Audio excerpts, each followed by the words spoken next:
Human trafficking is an act of receiving, recruiting, harboring, transporting humans for purposes of exploitation. Human trafficking is no respecter of education status, is no respecter of socioeconomic status. Many people think the poor get trafficked or the uneducated get trafficked, but I might say that one of the most defining things is desperation. When people are desperate for something better, for a dream, for a better job, for greener pastures, they're vulnerable to trafficking.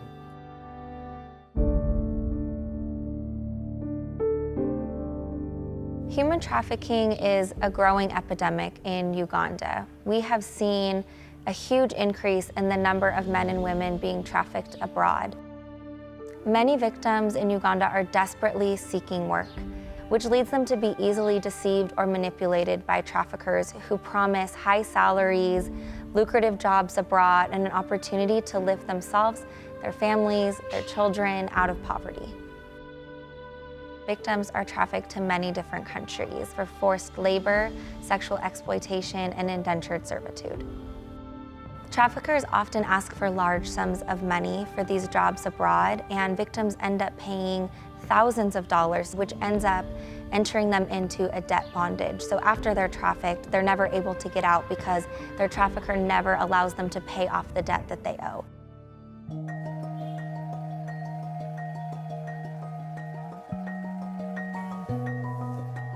Here in Nepal, there is a lack of opportunity. A lot of young men and women choose to migrate abroad to countries like Qatar, Saudi Arabia, Oman, Lebanon, and also Malaysia to work.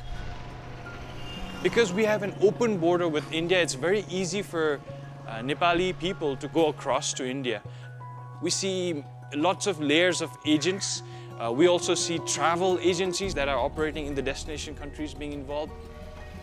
What happens is that the agent goes to the villages and they find people who want to migrate abroad. There's an agent who takes them across the land border, and then he organizes their papers like visas, passports, plane tickets, and then they send them to places like Dubai and to Kuwait, and then from Kuwait and Dubai they send them to countries like Saudi Arabia through the land border. In Qatar, the majority of workers are mainly recruited for the construction industry. These jobs range anywhere from laborers to scaffolders to bricklayers, domestic workers, drivers, gardeners. Life for workers in Qatar and the Gulf isn't ideal. They are an unseen group within society. They are placed in accommodations that are outside the city limits. They're not allowed to go into public spaces, go into public parks. They're not even allowed to go to public beaches. Thailand is actually a source country, a transit country, and a destination country for all forms of human trafficking. People from Myanmar, from Cambodia, from Laos, from Vietnam are trafficked onto fishing vessels where they are forced to work for sometimes years at sea without getting paid, with ill treatment.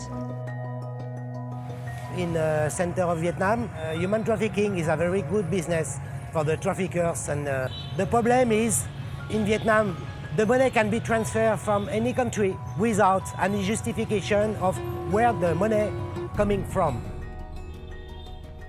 The victims we work with are trafficked by organized criminals. These are people who are connected and who are moving money and human beings from country to country.